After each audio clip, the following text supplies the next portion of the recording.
ya dije, ya manda a la gente a su casa. Y dice, Señor, manda a la gente a su casa a comer, porque ya han pasado varios días y han estado con nosotros y no han comido nada. ¿Qué les dijo Jesús? Denle ustedes de comer. Señor, no tenemos suficiente dinero para dar de comer a tanta gente. ¿Qué tienen? Unos cuantos peces y unos panes. Dice, dénmelos. El Señor los bendijo, se los dio a los apóstoles, ellos los repartieron. Más de 5,000 personas comieron. Porque Dios amaba a la gente, hermanos. ¿Qué tenía Dorcas que ofrecerle al Señor? Los apóstoles unos cuantos peces y panes, y que ellos pensaban, esto es insignificante, ¿quién va a comer con esto? ¿Qué tenía Dorcas? Un pequeño talento de costura.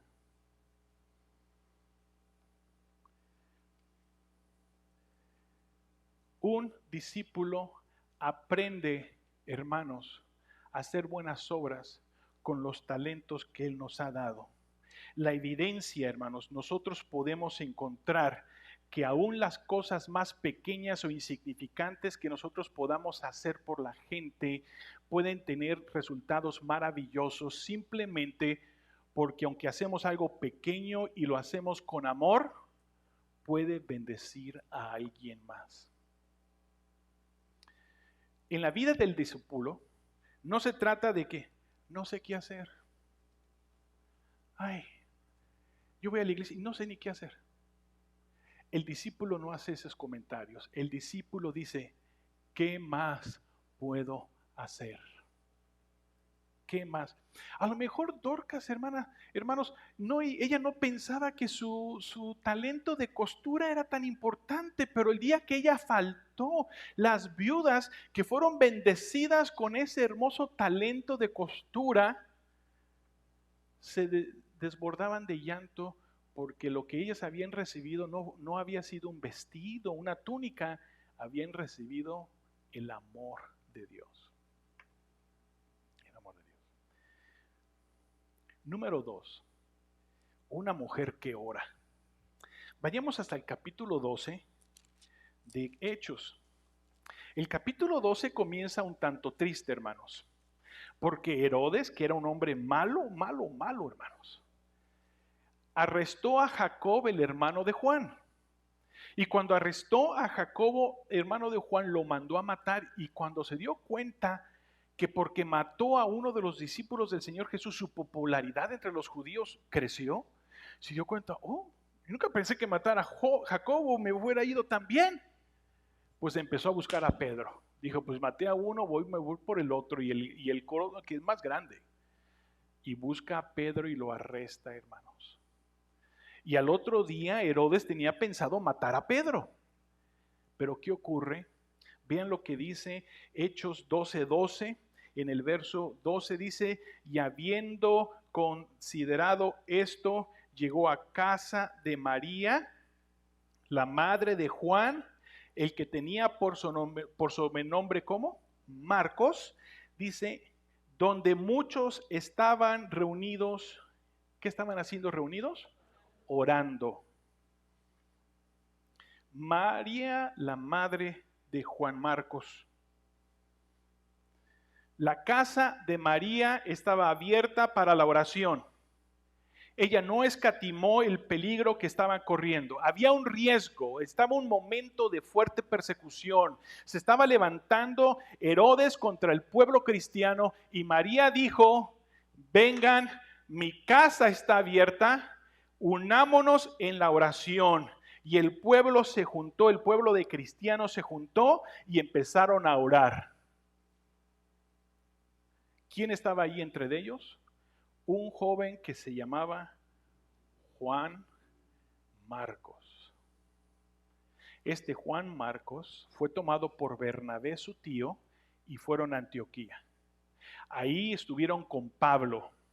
Y cuando Pablo y Bernabé salieron a hacer su primer viaje misionero, Juan Marcos salió con ellos. Volteen su página al capítulo 13 y vean lo que dice el verso 13. Y habiendo zarpado de Pafos, Pablo y sus compañeros arribaron a Perge de Pinfilia. Pero Juan Marcos, apartándose de ellos, volvió ¿a dónde? A Jerusalén. No sabemos, iglesia, por qué Juan abandonó el ministerio y abandonó a Pablo y a Bernabé a medio viaje misionero y se regresó a Jerusalén. Pero fue malo. ¿Por qué? Porque en el segundo viaje misionero, cuando Pablo y Bernabé se preparaban al segundo viaje misionero, Bernabé le dijo, llevemos a Juan Marcos, y Pablo dijo, yo no me quiero llevar a ese muchacho porque nos abandonó a medio camino y yo no quiero andar arrastrando a ese muchacho sin saber si él va a terminar el viaje con nosotros. Dice que fue tan fuerte la discusión que hubo entre Pablo y Bernabé que tuvieron que separarse. Y Bernabé se fue por otro camino y Pablo se llevó por otro camino con Silas. Pero quiero que encontremos algo interesante aquí. ¿Con qué corazón iría Juan Marcos de donde estaba hasta Jerusalén? Yo creo que él no iba con un corazón alegre, hermanos. Yo creo que Juan Marcos iba con un corazón triste. Es más, creo que él iba con un corazón derrotado, de no haber podido terminar ese periodo de ministerio, porque él había hecho la promesa de ir con ellos. Pero ¿cuál es la maravilla de esto? De que llegó a Jerusalén. ¿Quién vivía en Jerusalén? María, su madre. ¿Y qué tipo de consejo María, ustedes creen, le dio a su hijo Juan Marcos cuando llegó?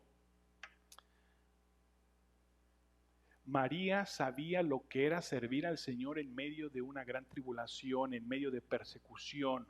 Ella sabía lo que era servir al Señor en un momento difícil. Y ella aprendió a orar en los momentos difíciles. Y yo creo, hermanos, que cuando Juan Marcos regresó y explicó a su madre lo que estaba ocurriendo, su madre comenzó la restauración de su hijo con un espíritu de oración e intercesión. Porque ¿qué pasó después? Bernabé recoge a Juan Marcos y empieza a hacer otro viaje misionero. Y Juan Marcos, después de estar con Bernabé, se une con el apóstol San Pedro. Y San Pedro le cuenta la historia a Juan Marcos de la vida del Señor Jesús. Y fue San Marcos quien escribió el Evangelio de Marcos, hermanos. El Evangelio que tenemos ahí de Marcos, él lo escribió. Y años después, cuando Pablo le escribía a Timoteo su última carta, le dice, mándame a Juan Marcos porque me es útil para el ministerio. El mismo muchacho que años antes Pablo dijo, yo no quiero saber nada de ese muchacho, años después dice, mándame a quién, a Juan Marcos porque me es útil para el ministerio. ¿Qué podemos aprender de todo esto, hermanos? Aquí encuentro el poder de una madre de restaurar a su hijo en momentos difíciles. Estamos viviendo una época en donde los jóvenes adultos están desorientados. Escuchen bien, hermanos. Estamos viviendo una época en la que los jóvenes adultos están desorientados. Piensan algunos de ellos saber, pero no saben. Nuestra juventud adulta está confundida. Y algunos de ellos viven como Juan Marcos en un regreso de derrota, en un camino de regreso derrotados. ¿Cuál es la bendición de Juan Marcos? Es de que él podía regresar a la cuna de su fe. Juan Marcos podía regresar a la cuna de su fe, que era su inspiración, su madre, para recobrarlo y levantarlo en un momento tan bajo.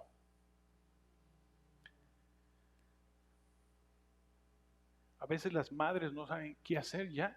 Un joven adulto, como era Juan Marcos, ¿qué hacemos, hermanos? Joven adulto. Estén preparados ustedes, padres, porque esos hijos adultos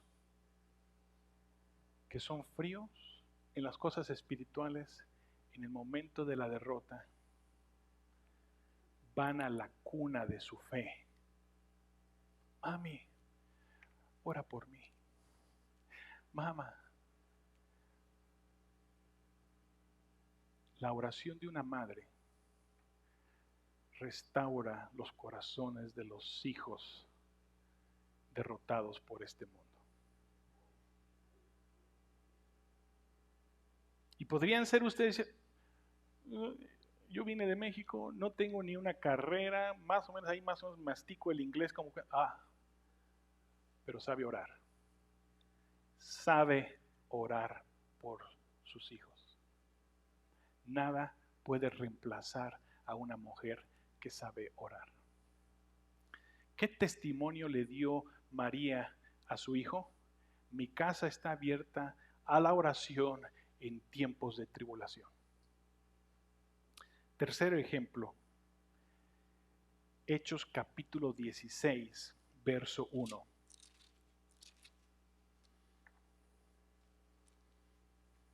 Una mujer de fe. Y dice el verso 1, después llegó a Derbe y a Listra, y aquí había allí cierto discípulo llamado Timoteo, hijo de una mujer judía creyente, pero el padre era ¿qué? Griego. Y daban buen testimonio de él los hermanos que estaban en Listra y en Iconio. Quiso Pablo que este joven fuese con él. Y desde ese momento, Timoteo se convirtió en un acompañante de Pablo por muchos años. Muchos años. Timoteo anduvo con Pablo a todos lados.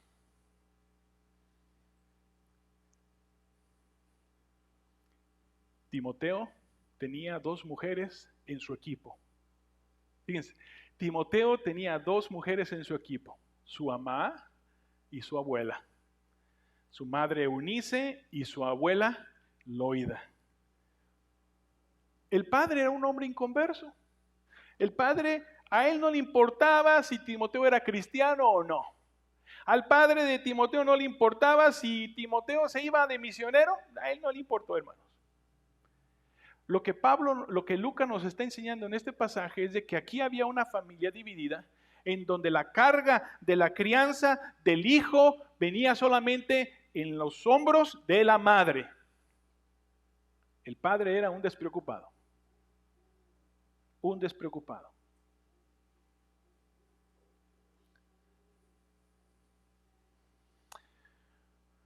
Años después, cuando Timoteo ya era pastor de una iglesia, Pablo lo manda a Éfeso.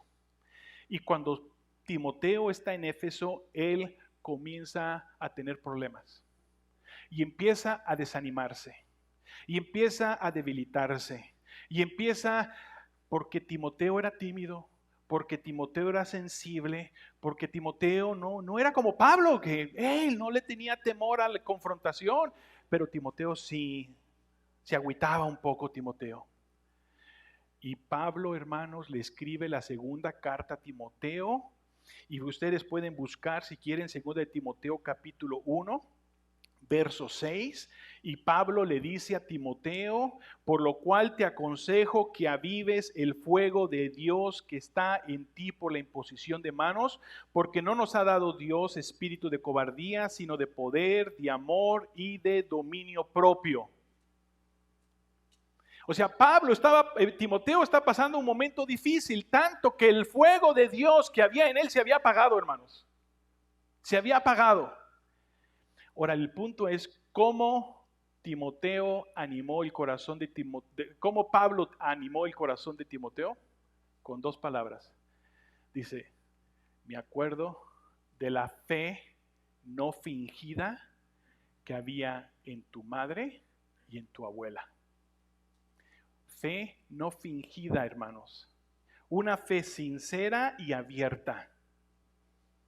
Y también más adelante en el capítulo 3 de Timoteo le dice, la enseñanza que tú habías recibido desde tu niñez. ¿Qué hizo Pablo para animar el corazón de Timoteo triste?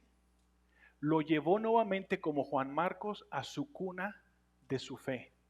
Y la cuna de su fe era su madre y era su abuela.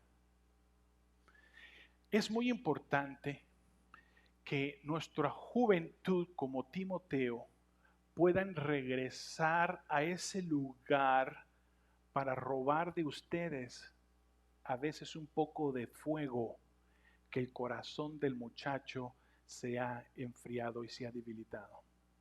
Y que encuentren en ustedes, tanto padres como hijos, como padres como madres, en usted un fuego que pueda encender la fe de los hijos. Que puedan regresar y decir, estoy pasando por esto, y que del corazón brote esa llama del corazón de su hijo. Número 4, capítulo 16, verso 15. Amén. Número 4, fíjate lo que dice desde el verso 13. Y un día de reposo salieron fuera a la puerta junto al río donde solía haber la oración, y sentándose habló a las mujeres que se habían reunido. Entonces una mujer llamada Lidia, vendedora de púrpura, de la ciudad de Tiatira, que adoraba a Dios, estaba oyendo, y el Señor abrió el corazón de ella para que estuviese atenta a lo que Pablo decía. Y cuando fue bautizada, y su familia nos rogó diciendo, si habéis juzgado que yo sea fiel al Señor, entrad en mi casa y posad, y nos obligó a quedarnos con ella. Número 4, una mujer con un corazón hospedador. Lidia, hermanos, era una mujer de negocios. Tenía un negocio de telas. Era una mujer independiente, era una mujer talentosa y era una mujer exitosa. Pero ninguno de sus talentos, independencia y éxito oscurecieron su deseo de adorar a Dios. Algo muy importante, hay mujeres que en su búsqueda de lograr alcanzar éxito a sus vidas, se olvidan de lo más importante, de buscar a Dios. De buscar a Dios. Lidia, hermanos, a pesar de ser una mujer ocupada en los negocios, no dejó de buscar a Dios. Dice que ella adoraba a Dios. Su éxito en el negocio no la estorbó para venir a buscar a Dios. Y hay tanta gente que por su negocio, por su trabajo, dicen es la perfecta excusa para no adorar a Dios.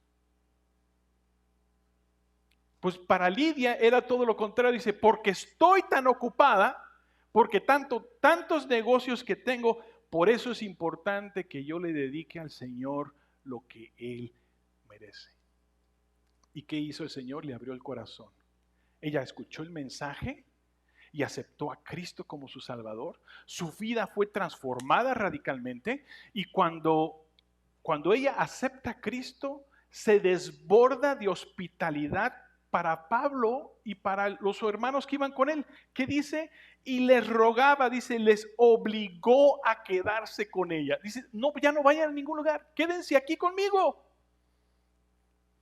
Ella fue espontánea, natural y abundante en darle amor a la gente.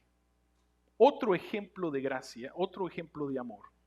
Vayamos al quinto y el final ejemplo. Está en el capítulo 18.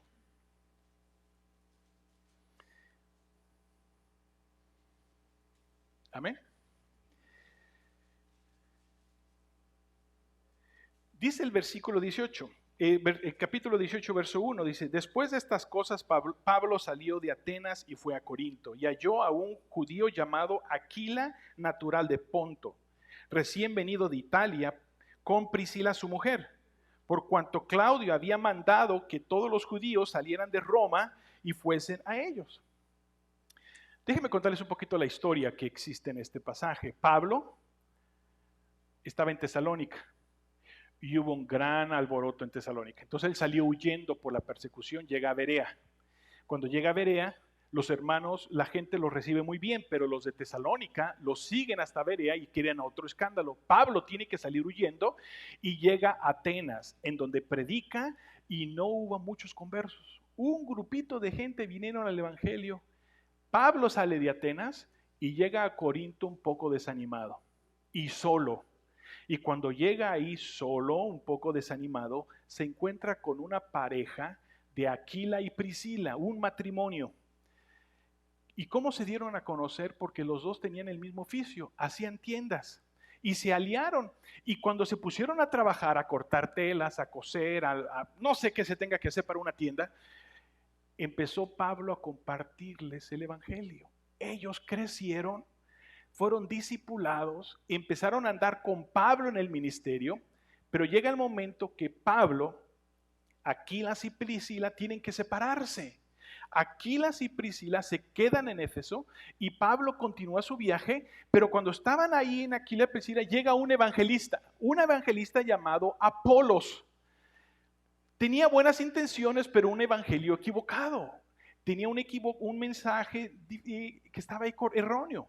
Fíjense lo que dice, viajamos hasta el verso 26, hermanos. Dice, y comenzó a hablar con denuedo en la sinagoga, pero cuando le oyeron Priscila y Aquila, le tomaron aparte y le expusieron más exactamente el camino de Dios. Lo voy a leer nuevamente. Dice, y comenzó a hablar con denuedo en la sinagoga, pero cuando le oyeron Priscila y Aquila, le tomaron aparte y le expusieron más exactamente el camino de Dios. Quiero hacer un pequeño comentario. Cuando se habla del trabajo de las tiendas, Aquila es mencionado primero. Aquila y Priscila. Cuando se menciona acerca del ministerio, Priscila es mencionado primero que Aquila.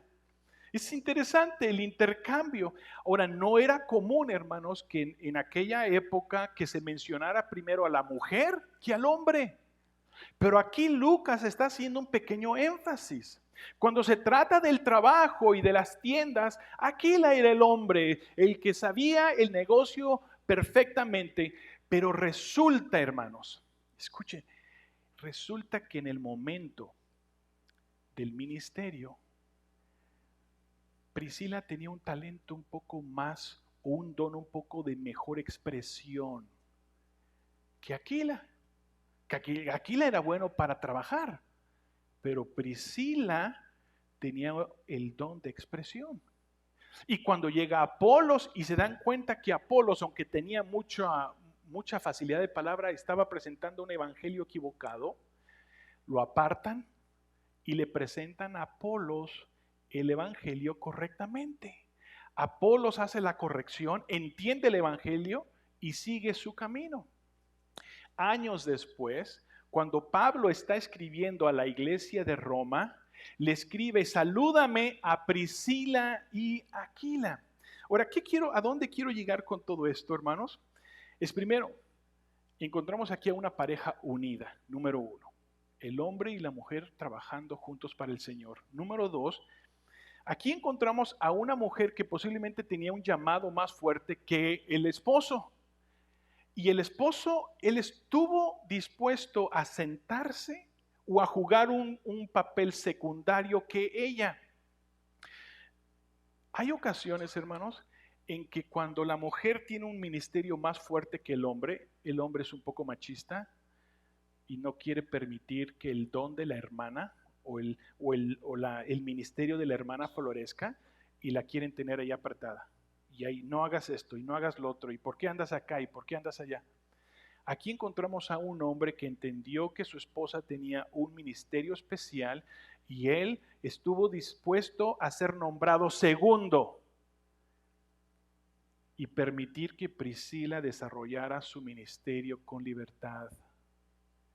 Qué hermoso ejemplo. Ahora, lleguemos a una pequeña conclusión.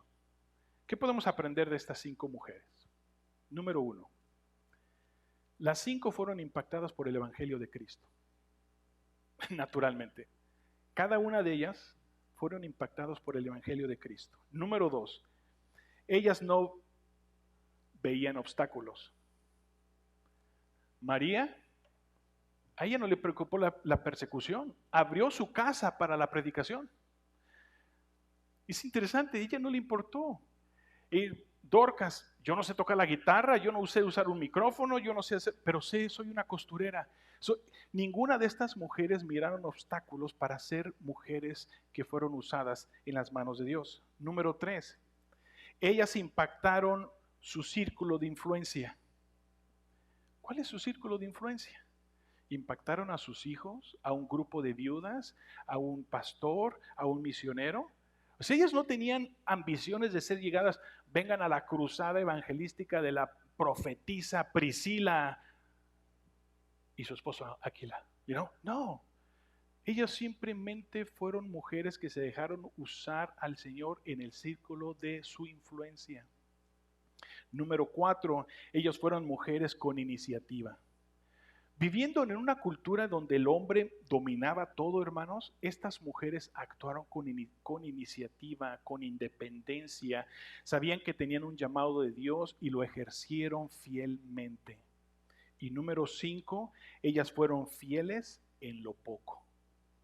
Costura, comida, ayuda, apoyo, educación a los hijos. ¿Qué es lo que puedo hacer? Eso poco, hermanos, y con eso concluyo, eso poco que puede ser visto como algo insignificante, hoy en día, después de 2000 años, aquí estamos hablando de estas mujeres que siguen impactando vidas hasta el día de hoy. Cuando miro yo a mi madre, 80 años de edad, que se cansa, 80 años de edad, mi padre 86 años de edad, cada sábado se van a Tijuana. En medio de la pandemia andaban en Tijuana, hermanos. ¿En serio? Ahí está Lidia y Loida, mis hermanas. Ay, ¿para qué van a ir a Tijuana? ¿Por qué? No, ya no vayan.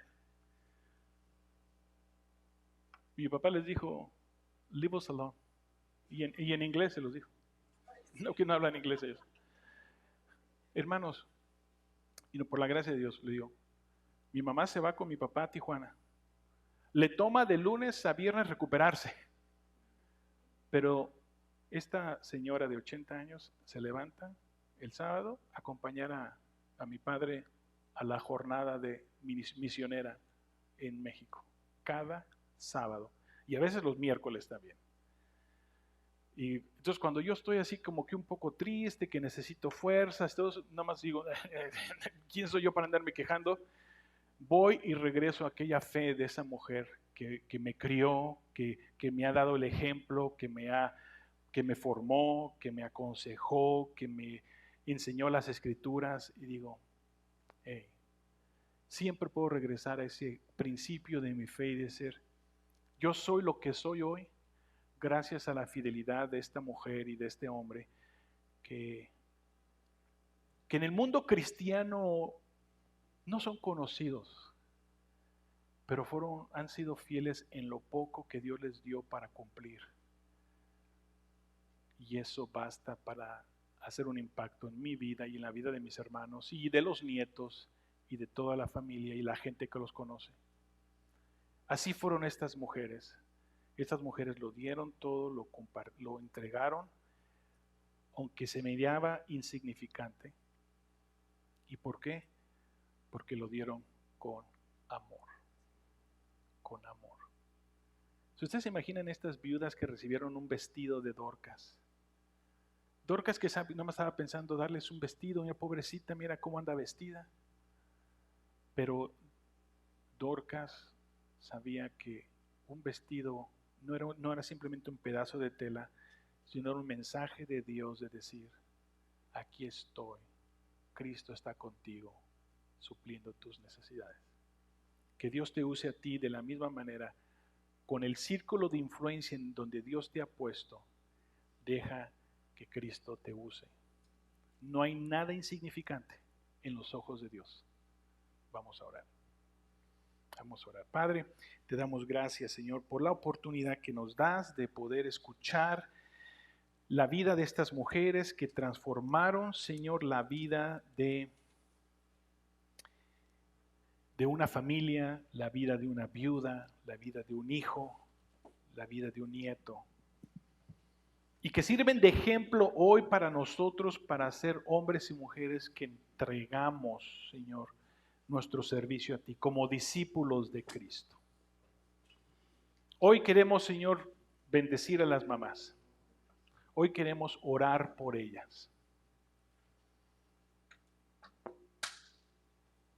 Voy a invitar a las mamás que se pongan de pie, a las madres, y que voy a invitar a esta Janelle y a Gaby que pasen aquí al frente.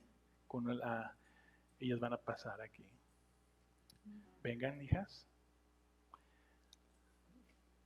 Les pedí a estas jovencitas. Ashley las va a asesorar. Y voy a invitar porque queremos orar y bendecir a las mamás. Y voy a invitar a las mamás que pasen aquí al frente, porque quiero orar por ustedes esta tarde. Y mientras van pasando y reparten las flores, vamos a cantar un pequeño canto. ¿Sí? ¿Cuál van a cantar? Enamórame. Enamórame. Muy bien. Y ahorita, ve, mija, ve, empieza a repartir las flores y dales una flor ahí a las mamás. Dale una flor a las mamis. Sí, pásenle. Son varias, gracias a Dios. Gloria a Dios. Las mamás. Sí. Y vamos a empezar a lavar mientras las niñas reparten la florecita.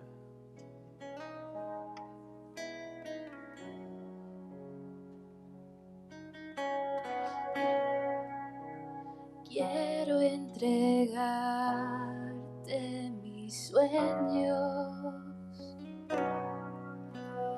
tu voluntad haz en ellos. Amén. Mi corazón te lo entrego, enamórame de ti. Quiero aprender a escucharte. Quiero saber qué es amarte.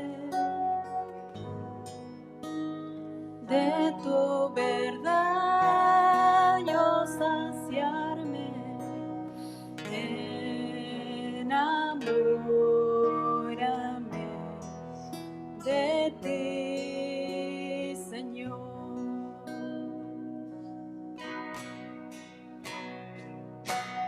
Que tu presencia me inunde. Haz de mí un hombre nuevo. Cámbiame, renuévame,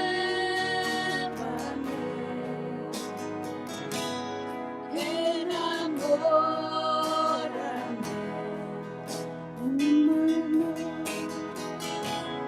enamórame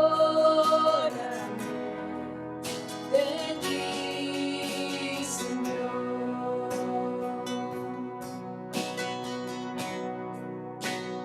Quiero entregarte mis sueños, tu voluntad haz en ellos. Mi corazón te lo entrego, enamórame de ti.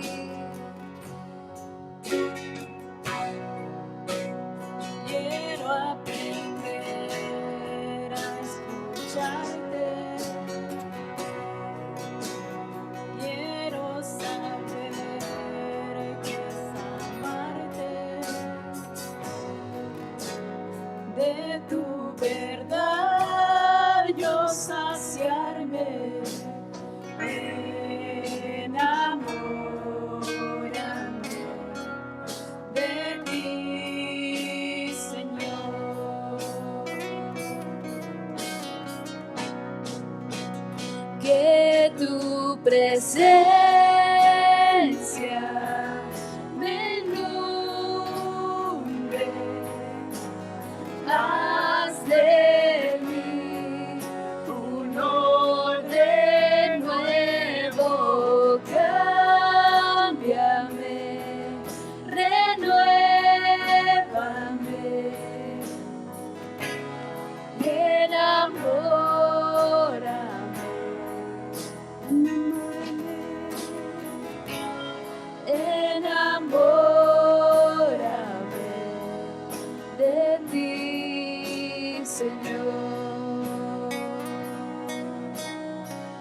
enamórame,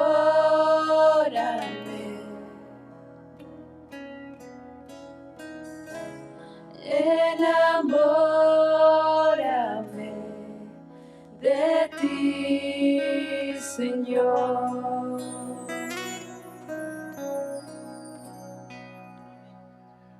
Cerremos nuestros ojos, hermanos y hermanas que están aquí. Les comparto la bendición sacerdotal que Moisés le dio a Aarón diciendo, y esto es para ustedes, hermanas: Dios te bendiga y te guarde. Jehová haga resplandecer su rostro sobre ti, mi hermana, y tenga de ti misericordia. Jehová alce sobre ti su rostro y ponga en ti paz. Señor, esta bendición la presento a los corazones de mis hermanas, pidiendo tu bendición sobre sus vidas. Las que están cansadas, dales fuerzas nuevas, Señor, como las del águila. Que se levanten y que puedan seguir su jornada. Las que están enfermas, dolidas físicamente, te pido que reciban, Señor, fortaleza física, sanidad sobre su cuerpo. Las ponemos delante de ti, Señor. Aquellas, Señor, que están angustiadas y afligidas, Señor, por las cuestiones de la vida, por las situaciones de los hijos, oramos por ellas y que traigas consuelo a su corazón, fortaleza a su fe, sabiendo, Señor, que sus oraciones son escuchadas. Amén. Las que están afanadas por lo que van a comer o beber o cómo se han de vestir o cómo de dónde vendrá para el siguiente cheque, para el siguiente pago, oramos, Señor, que tú seas su provisión sobre sus vidas. Y que traigas, Señor, sustento a sus vidas, alivio en los momentos de escasez. Tú estés proveyéndoles cada una de sus necesidades, Señor. Aquellas que están confundidas y se sienten confundidas, te pido que traigas dirección a sus vidas, la dirección de tu Santo Espíritu sobre ellas y guía sus pasos, guía sus caminos, Señor. Las que están desanimadas se sientan animadas, Señor, fortalecidas, que el fuego de Dios brote y queme y sea una llama grande de sus corazones, Señor. Y especialmente aquellas que se sientan solas, aquellas que se sientan abandonadas, aquellas que se sientan, Señor, que a nadie les importa, que en este momento sientan la presencia de Dios en su corazón, diciéndoles: nunca te dejaré, nunca te desampararé, estaré yo a tu diestra, caminaré contigo, porque tú eres mi hija, y te cuidaré como la niña de mis ojos. El Señor está aquí contigo, hermana. Te pido, Señor, tu fortaleza sobre sus vidas y te doy gracias por la vida de ellas. Decimos gracias, Señor. Gracias en Cristo Jesús. Amén y amén. Pueden tomar sus asientos, hermanas. Damos gracias a Dios por ellas. Y Ashley, there's some teachers. Go visit the classrooms to the teachers and give them a flower to las mamás que están allá. Thank you, mija. Le dicen gracias al Señor. Muy bien, vamos a orar por las ofrendas. Voy a invitar a los hermanos sugieres que pasen aquí rápidamente para orar por ellos, por las ofrendas que se van a colectar. Te damos las gracias, Señor, por la bendición que nos das de poder estar aquí y ahora en este momento, Señor, de poder levantar estas ofrendas. Y te pedimos, Señor, que sean usadas, administradas con la sabiduría, Señor, la honradez y la integridad de Dios en este lugar. Gracias en Cristo Jesús. Amén y amén. Vamos a recoger la ofrenda. Mientras mis hermanos recogen la ofrenda, tengo algunos anuncios que darles. Siempre el Ministerio de Damas tiene algo que compartirnos de sus actividades. el 22 hay un evento especial, ¿no es verdad? Es un evento gratis para todas las damas. Y va a haber un mensaje especial y con un pequeño desayuno gratis. ¿A qué hora va a comenzar el 22? 8:30 de la mañana. Los invitamos. También jóvenes adultos, hermanos, si usted tiene un joven adulto que quiere ir, quizás el joven adulto no quiere ir, pero usted dice, tú vas a ir. Un evento de jóvenes adultos, un retiro de jóvenes adultos, 11, 12 y 13. Si su hijo es senior en high school y está en el colegio y es soltero, no me los manden casados, soltero, hablen con el pastor Gabriel, por favor, él les va a dar información acerca de este evento. También les informamos, hermanos, el donativo para los zapatitos de los niños de Guatemala. Creo que todavía ahí atrás hay unas hojitas así. El par de zapatos es $20. Usted pone su nombre ahí. En el sobrecito pone el papelito con los $20 y lo deposita en la caja. Le damos gracias a Dios por se han ido bastantes hojitas. Ahí hay todavía algunas. Queremos juntar 125 pares de zapatos. Les invitamos a que sigan contribuyendo en esta obra. Este viaje misionero es en el mes de julio, ¿verdad, Sergio? Y se van el 2 de julio se van. Entonces, para el 2 de julio, nuestra meta son 125 pares de zapatos. Le voy a pedir a Fernando que el próximo domingo, a ver si nos puede dar un informe cuántos zapatitos ya hay para ir sumándolos. Muy bien, no se me olvida ningún anuncio, hermanos líderes. ¿Nada? Muy bien, vamos a orar. Damos gracias, Señor, por la bendición que nos das de estar aquí. Bendice a tu pueblo. Gracias por traernos aquí a tu casa y guíanos, Señor, regreso a casa con tu bendición en Cristo Jesús. Amén, amén. Dios les bendiga, hermanos. Hermanas, el día de mañana sigan celebrando, es su día también, ¿ok?